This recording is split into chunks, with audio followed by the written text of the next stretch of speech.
අද කාලට ගැලපෙන සුපිරි ට්‍රෙන්ඩ් ඉෆෙක්ට් තියෙන ලේසියම වීඩියෝ එඩිට් කරන්න පුළුවන් ෆ්‍රී සොෆ්ට්වෙයාර් එකක් විදිහට CapCut ලෝකේ ජනප්‍රිය වෙලා තියෙනවා. ඉතින් මම හිතුවා CapCut PC video editing series එකක්ම ඔයාලා ගාවට අරන් එන්න.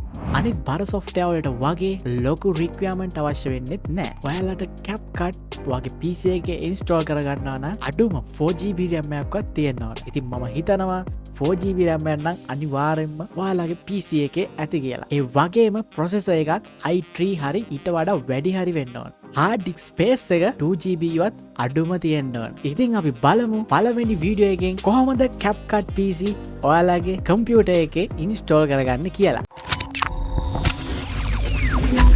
Foxsync Studio. Google එකට ගිහිල්ලා search පාරක් දාගන්න CapCut කියලා. හරි CapCut.com වෙබ්සයිට් එකට යන්න. ගියාම මෙතන තියෙනවා download for Windows කියලා. ඒ බටන් එක ක්ලික් කරගන්න.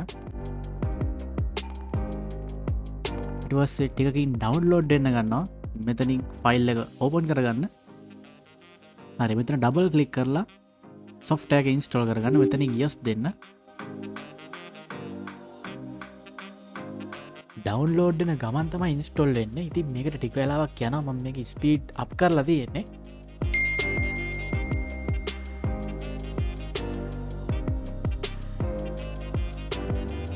මේකෙන් තමයි බලන්න ඔයාගේ PC එකේ CapCut run කරගන්න පුළුවන්ද කියලා ස්මූත්.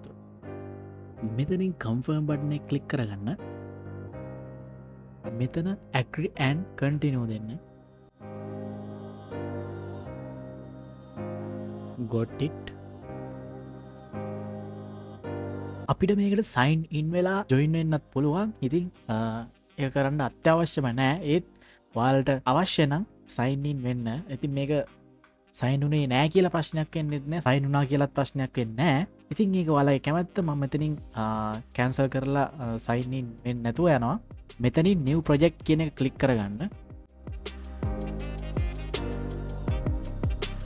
හරි මෙතන පොඩි ගයිඩ් එකක් යනවා. මෙතනින් එක්සිට් වෙන්නත් පුළුවන් නැත්නම් ඉස්සරහට next කර යන්නත් පුළුවන්.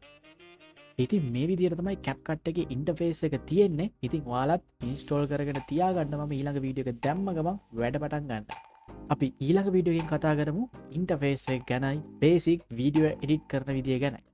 ඉතින් guys මම completely මේ CapCut වීඩියෝ සීරීස් එක ඉස්සරහට කරගෙන යනවා. ඉතින් මම A to Z කියලා දෙනවා ඔයාලට pro level එක දක්වා. ඉතින් මම ඊළඟ වීඩියෝ එක දාපු ගමන් ඔයාලා ගාවටම notification එක ගෙන්න ගන්න. පල්ලෙහා තියෙන රතු පාට subscribe button එක ඔබලා එතන එහා පැත්තේ තියෙන bell icon එක click කරලා all කියලා දෙන්න අමතක කරන්න එපා. ඉතින් වීඩියෝ එක වැදගත් වුණා කියලා හිතනවා නම් වීඩියෝ එකට like එකක් දාලා පල්ලෙහා comment එකක් දාන්න අමතක කරන්න එපා. එහෙනම් අපි ඉක්මනින්ම ඊළඟ වීඩියෝ එකකින් හමු වෙන්න බලාපොරොත්තු වෙන්නේ. අදට ගිහින් එන්න මම පසින්දුජේ.